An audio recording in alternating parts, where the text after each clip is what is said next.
매일 성경과 함께하는 오늘의 큐티 시간입니다.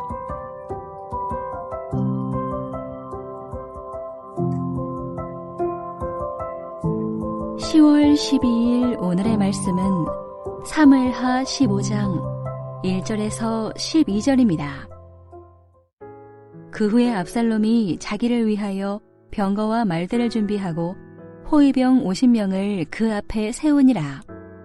압살롬이 일찍이 일어나 성문길 곁에 서서 어떤 사람이든지 송사가 있어 왕에게 재판을 청하러 올 때에 그 사람을 불러 이르되 너는 어느 성읍 사람이냐 하니 그 사람의 대답이 종은 이스라엘 아무 지파에 속하였나이다 하면 압살롬이 그에게 이르기를 보라 내 일이 옳고 바르다마는 내 송사를 들을 사람을 왕께서 세우지 아니하셨다 하고 또 압살롬이 이르기를 내가 이 땅에서 재판관이 되고 누구든지 송사나 재판할 일이 있어 내게로 오는 자에게 내가 정의 베풀기를 원하노라 하고 사람이 가까이 와서 그에게 절하려 하면 압살롬이 손을 펴서 그 사람을 붙들고 그에게 입을 맞추니 이스라엘 무리 중에 왕께 재판을 청하러 오는 자들마다 압살롬의 행함이 이와 같아서 이스라엘 사람의 마음을 압살롬이 훔치니라.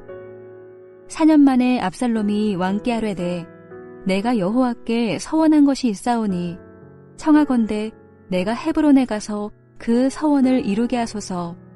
당신의 종이 아람 그술에 있을 때에 서원하기를 만일 여호와께서 반드시 나를 예루살렘으로 돌아가게 하시면 내가 여호와를 섬기리이다 하였나이다. 왕이 그에게 이르되 평안히 가라 하니 그가 일어나 헤브론으로 가니라. 이에 압살롬이 정탐을 이스라엘 모든 지파 가운데에 두루 보내 이르기를 너희는 나팔 소리를 듣거든 곧 말하기를 압살롬이 헤브론에서 왕이 되었다 하라 하니라. 그때 청함을 받은 200명이 압살롬과 함께 예루살렘에서부터 헤브론으로 내려갔으니 그들은 압살롬이 꾸민 그 모든 일을 알지 못하고 그저 따라가기만 한 사람들이라. 제사 드릴 때에 압살롬이 사람을 보내 다윗의 모사 길로 사람 아히도벨을 그의 성읍 길로에서 청하여 온지라. 반역하는 일이 커가매 압살롬에게로 돌아오는 백성이 많아지니라. 사무엘하 15장 1절에서 12절 말씀을 함께 묵상하겠습니다. 오늘 본문 15장 1절은 그 후에라고 시작하죠. 그러니 15장은 14장과 연결되고 있음을 보여줍니다. 압살롬이 다윗과 만난 후에 압살롬은 자기를 위하여 병거와 말을 준비하고 호위병 50명을 그 앞에 세웠습니다. 이는 압살롬이 스스로 왕권을 차지하기 위해 준비하고 있는 것입니다. 다윗은 압살롬을 후계자로 세우지도 않았고 지목하지도 않았습니다. 그럼에도 압살롬은 자기 스스로 후계자가 되기 위해서 그러한 작업을 하고 있습니다. 압살롬이 자신을 이렇게 생각하는 이유는 왕자의 서열로 보면 자신이 후계자가 되는 것이 맞기 때문입니다. 다윗의 첫째 아들은 아히노함의 아들 암논인데 다말 사건 때에 압살롬이 죽였지요. 둘째 아들은 아비가일에게서 난 길르압인데요. 사무엘서에 등장하지 않는 것으로 보아 아주 미비한 역할을 했던 인물로 보입니다.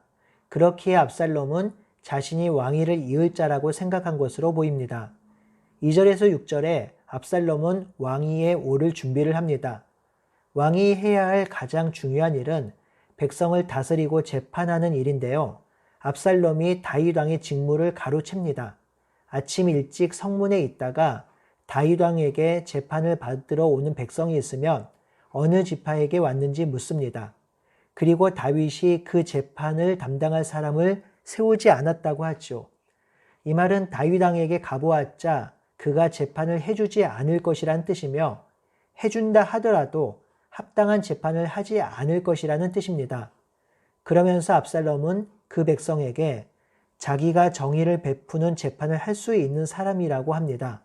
이는 자신이 아직은 왕은 아니지만 왕이 되면 백성들을 공평과 정의로 재판할 수 있는 왕이 될 것을 은연중에 드러내고 있는 것이지요. 이렇게 해서 압살롬은 다윗보다 더 뛰어난 재판을 할 수 있는 사람임을 사람들에게 알리고 있습니다. 다윗에게 후계자로 인정받지 못하자 백성들에게 자신을 드러내며 백성들의 지지를 얻으려고 합니다. 압살롬은 인간적인 측면에서 보면 외모뿐만 아니라 지략적으로도 뛰어난 인물임을 알 수 있습니다. 뿐만 아닙니다. 5절에 보면 사람이 가까이 와서 압살롬에게 절하려고 하면 압살롬이 손을 펴서 그 사람을 붙들고 입을 맞추었습니다. 이것은 놀라운 행동입니다. 절하는 것은 왕이나 지도자에게 예의를 갖추어 경의를 표하는 것인데요. 압살롬은 그것을 받지 않고 오히려 일으켜 세워 백성의 입을 맞춥니다. 이는 압살롬이 나라를 다스릴 때 정의와 공의로 나라를 다스리며 백성을 하대하지 않고 존중하며 사랑으로 다스리겠다는 것을 보여주려는 속셈입니다. 압살롬이 이렇게 행동함으로 압살롬은 백성의 마음을 훔쳤고 백성들도 압살롬에게 마음이 기울고 있습니다.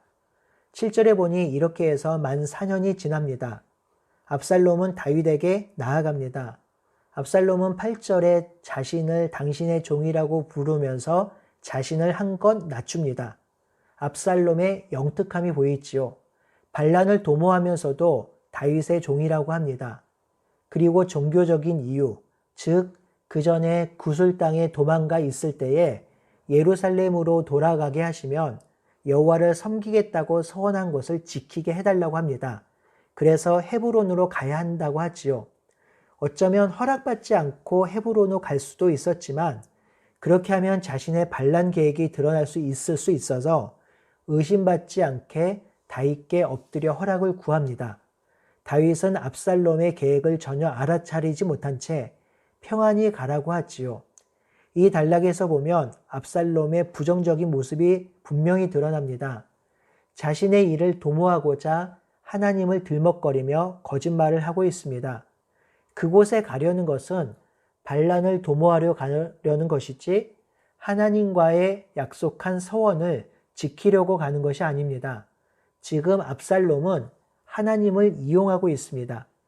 이런 일은 지금도 얼마든지 일어날 수 있습니다.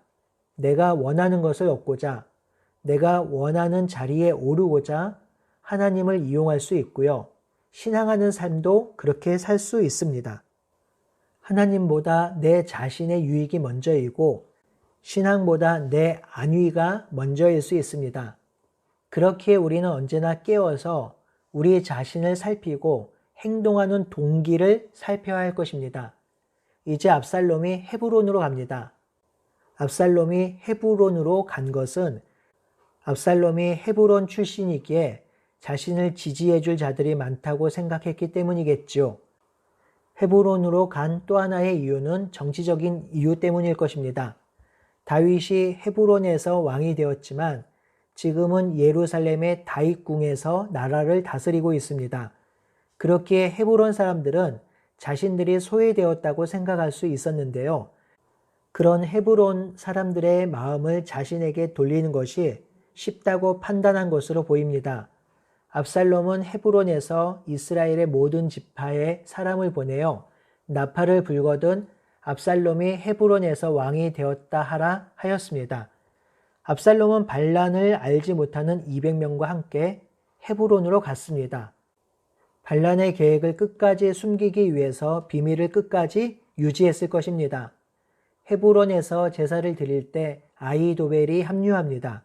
아히도벨이 합류한 이유는 정확히 알 수 없으나 밧세바 사건으로 아히도벨이 다윗에게 마음이 돌아선 것 아닐까 싶습니다. 이렇게 제사를 시작함으로 반란이 시작되었습니다. 이 반란이 시작되자 반란은 삽시간으로 확대되었고 압살롬에게 돌아오는 백성이 많아졌습니다.